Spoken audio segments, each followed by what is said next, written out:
Hello, Jenny Hall here for Ink on 3. Today I'm going to create a project to share with you with the Water Lily stamp set.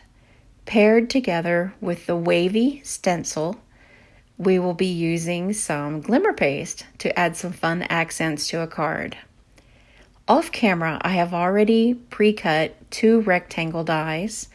The black is 1 size smaller than the white paper.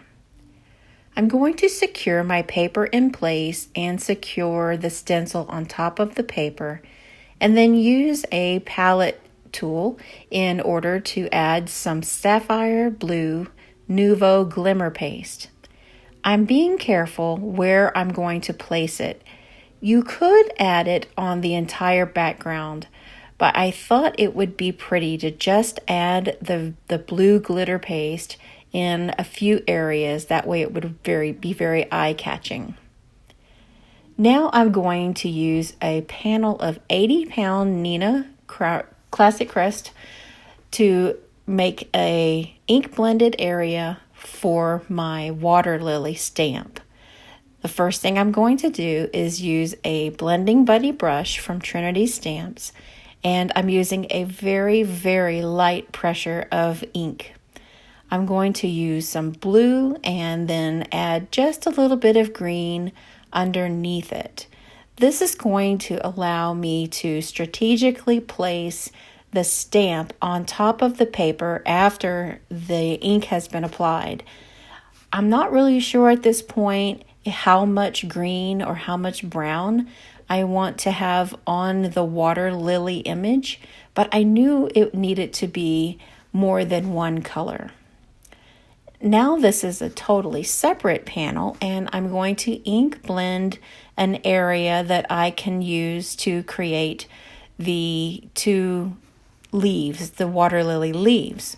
So I'm going to use a very heavy pressure, which is the opposite from the light looks of the panel for the water lily. Instead, I'm going for a nice very heavy coating of ink onto the paper. There's something magic that happens when using the Atelier inks in my experience. The ink goes into the paper and it settles in, and there's such a beautiful sheen on the paper, and they mix together so beautifully. If you have not yet tried these inks, then it's a must.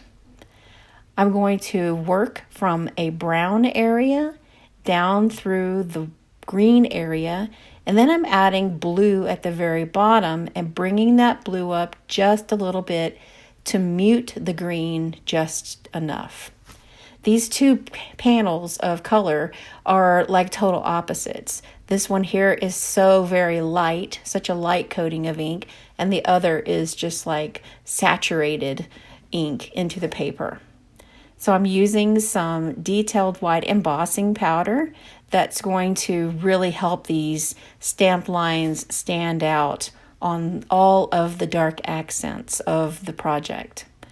I want 2 leaves, and so I am placing them side by side, just moving the stamp off of the door of my Misty, and then I will also give this a coating of some white embossing powder. After I have heat set all of the embossed imaging lines, then I'm going to use my scissors to fussy cut and just go around the edge of all of the images. It only takes a few minutes, and I really enjoy fussy cutting. Do you remember those rectangles? Now we're going to adhere them together. This white being on the background is going to give the eye a place for the color to break up and then just settle down, and putting everything together, that white frame border is going to echo the color of the water lily. I decided to turn the orientation of the card base to landscape because it didn't seem to me that I had very much room for the sentiment. And I still want some of that shiny blue, beautiful glimmer to come across. So this gives me a little bit more real estate on the front of the card to work with. Now I'm going to create the sentiment, and I'm going to stamp that beautifully drawn sentiment onto a piece of black cardstock. Use more of the white detailed embossing powder, and then I'll use my scissors to fussy cut around this area as well. It's such a nice grouping of words that it's not a problem to go around the whole thing just in one nice, beautiful line. All the contours are very easy to cut around. By creating the sentiment in black, then I'm able to have it blend together and stand out from the background of the card. I made sure that the letters in the sentiment not only overlapped that white border area, but the water lily as well. Now I'm using some rhinestones from Trinity Stamps, and I am placing them in a few places, and then I'll use an aqua shimmer pen from Nuvo to give a final accent. Thank you so much for joining me today, and I hope to see you in the next project.